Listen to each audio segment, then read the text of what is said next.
Alright, we're recording.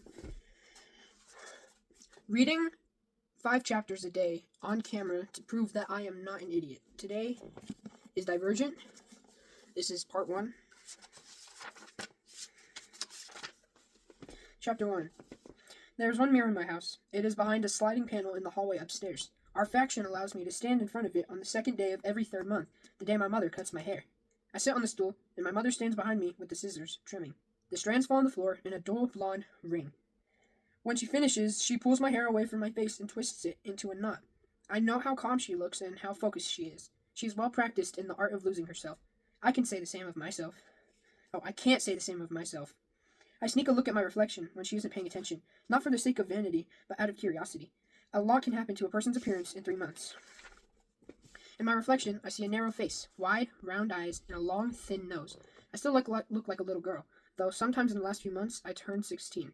The other factions celebrate birthdays, but we don't. It would be self-indulgent. There, she says, when she pins the knot in place. Her eyes catch mine in the mirror. It is too late to look away, but instead of scolding me, she smiles at our reflection. I frown a little. Why doesn't she reprimand me for staring at myself? So today's the day, she says. Yes, I reply. Are you nervous? I stare into my own eyes for a moment. Today is the day of the aptitude test that will show me which of the 5 factions I belong in. And tomorrow, at the choosing ceremony, I will decide on a faction. I will decide the rest of my life. I will decide to stay with my family or abandon them. No, I say. The tests don't have to change our choices. Right, she smiles. Let's go eat breakfast. Thank you for cutting my hair. She kisses my cheek and slides the panel over the mirror. I think my mother could be beautiful. In a different world. Her body is thin beneath the gray robe. She has high cheekbones and long eyelashes, and when she lets her hair down at night, it hangs in waves over her shoulders. But she must hide that beauty in abnegation. We walk together to the kitchen. On these mornings, when my brother makes me breakfast, and my father's hand skims my hair as he reads a newspaper, and my mother hums as she clears the table, it is on these mornings that I felt the guiltiest for wanting to leave them. The bus stinks of exhaust. Every time it hits a patch of uneven pavement, it jostles me from side to side, even though I'm gripping the seat to keep myself still. My older brother, Caleb, stands in the aisle, holding a railing above his head to keep himself steady. We don't look alike. He has my father's dark hair and hooked nose, and my mother's green eyes and dimpled cheeks. When he was younger, that collection of features looked strange, but now it suits him.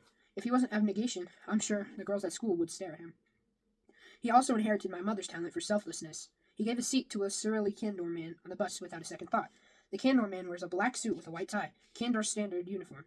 Their faction values honesty and sees the truth as black and white, so that is what they wear. The gaps between the buildings narrow and the roads are smoother as we near the heart of the city. The building that was once called the Sears Tower, we call it the Hub, emerges from the fog, a black pillar in the skyline. The bus passes underneath the elevated tracks. I've never been on a train, though they never stop running, and there are tracks everywhere. Only the dauntless ride them. 5 years ago, volunteer construction workers from abnegation repaved some of the roads. They started in the middle of the city and worked their way outward until they ran out of materials. The roads where I live are still cracked and patchy, and it is not safe to drive on them. We don't have a car anyway. Caleb's expression is placid as the bus sways and jolts on the road. The gray rope falls from his arm as he clutches a pole for balance. I can tell by the constant shift of his eyes that he is watching the people around us, striving to see only them and to forget himself. Candor values honesty, but our faction, abnegation, values selflessness. The bus stops in front of the school, and I get up, scooting past the Candor man. I grab Caleb's arm as I stumble over the man's shoes. My slacks are too long, and I've never been that graceful. The upper levels building is the oldest of the 3 schools in the city. Lower levels, mid-levels, and upper levels. Like all the other buildings around it, it is made of glass and steel. In front of it is a large metal sculpture that the dauntless climb after school, daring each other to go higher and higher. Last year, I watched one of them fall and break her leg. I was the one who ran to get the nurse. Aptitude tests today, I say. Caleb is not quite a year older than I am, so we are in the same year at school. He nods as we pass through the front doors. My muscles tighten the second we walk in. The atmosphere feels hungry, like every 16-year-old is trying to devour as much as he can get of this last day. It is likely that we will not walk these halls again after the choosing ceremony. Once we choose, our new factions will be responsible for finishing our education. Our classes are cut in half today, so we will attend all of them before the aptitude tests, which take place after lunch. My heart rate is already elevated. You aren't at all worried about what they'll tell you? I ask Caleb. We pause at the split in the hallway, where he will go one way, toward advanced math, and I will go the other, toward fashion history. He raises an eyebrow at me. Are you? I could tell him I've been worried for weeks about what the aptitude test will tell me.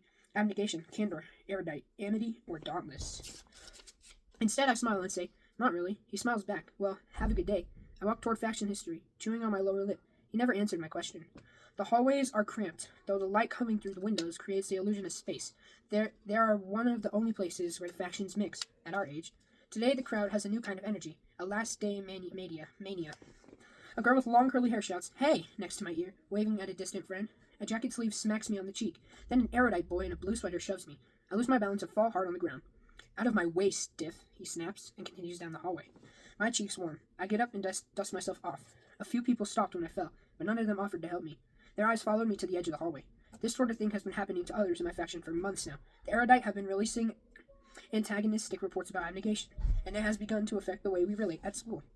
The gray clothes, the plain hairstyle, and the unassuming demeanor of my faction are supposed to make it easier for me to forget myself, and easier for everyone else to forget me too. But now they make me a target.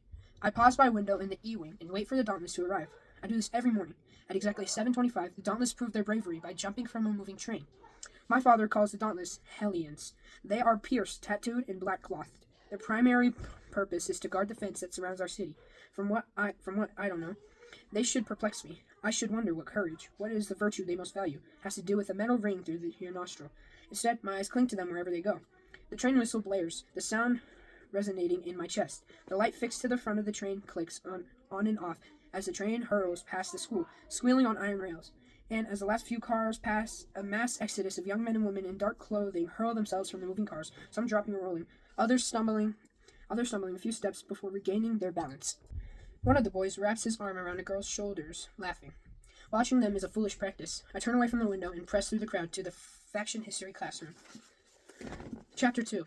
The tests begin after lunch. We sit at the long tables in the cafeteria, and the test administrators call 10 names at a time, one for each testing room.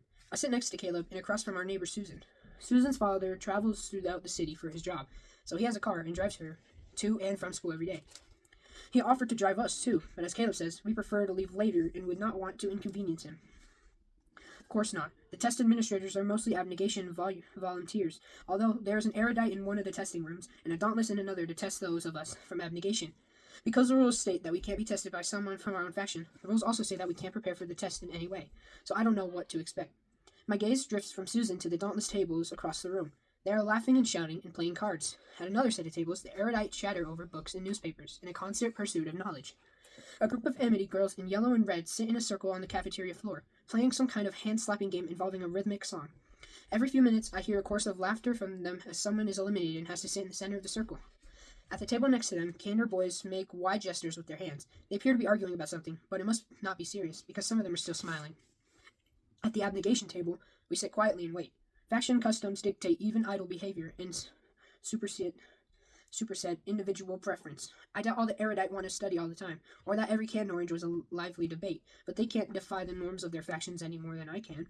Caleb's name is called in the next group. He moves confidently toward the exit. I don't need to wish him luck or assure him that he shouldn't be nervous. He knows where he belongs, and as far as I know, he always has. My earliest memory of him is from when we were 4 years old. He scolded me for not giving my jump rope to a little girl on the playground who didn't have anything to play with. He doesn't lecture me often anymore, but I have his look of disapproval memorized. I have tried to explain to him that my instincts are not the same as his. It didn't even enter my mind to give my seat to the Candor man on the bus. But he doesn't understand. Just do what you're supposed to do, he always says. It is that easy for him. It should be that easy for me. My stomach wrenches. I close my eyes and keep them closed until 10 minutes later, when Caleb sits down again. He is plaster pale. He pushes his palms along his legs, like I do when I wipe off sweat, and when he brings them back, his fingers shake. I open my mouth to ask him something, but the words don't come. I am not allowed to ask him about his results. He is not allowed to tell me. An abnegation volunteer speaks the next round of names. 2 from Dauntless, 2 from Erudite, 2 from Amity, 2 from Candor, and then, from Abnegation, Susan Black and Beatrice Pryor. I get up because I'm supposed to, but if it were up to me, I would stay in my seat for the rest of time. I feel like there is a bubble in my chest that expands more by the second, threatening to break me apart from the inside. I follow Susan to the exit. The people I pass probably can't tell us apart. We wear the same clothes, and we wear our blonde hair the same way. The only difference is that Susan might not feel like she's going to throw up, and from what I can tell, her hands aren't shaking so hard she has to clutch the hem of her shirt to keep them steady. Waiting for us outside the cafeteria is a row of 10 rooms. They are used only for the aptitude tests, so I have never been in one before. Unlike the other rooms in the school, they are separated, not by glass, but by mirrors. I watch myself, pale and terrified, walking toward one of the doors. Susan grins nervously at me as she walks into room 5, and I walk into room 6, where a dauntless woman waits for me. She is not as severe looking as the young dauntless I have seen. She has small, dark, angular eyes and wears a black blazer, like a man's suit, and jeans. It is only when she turns too close to the door that I see a tattoo on the back of her neck, a black and white hawk with a red eye. If I didn't feel like my heart had migrated to my throat, I would ask her what it signifies. It must signify something. Mirrors cover the inner walls of the room. I can see my reflection from all angles.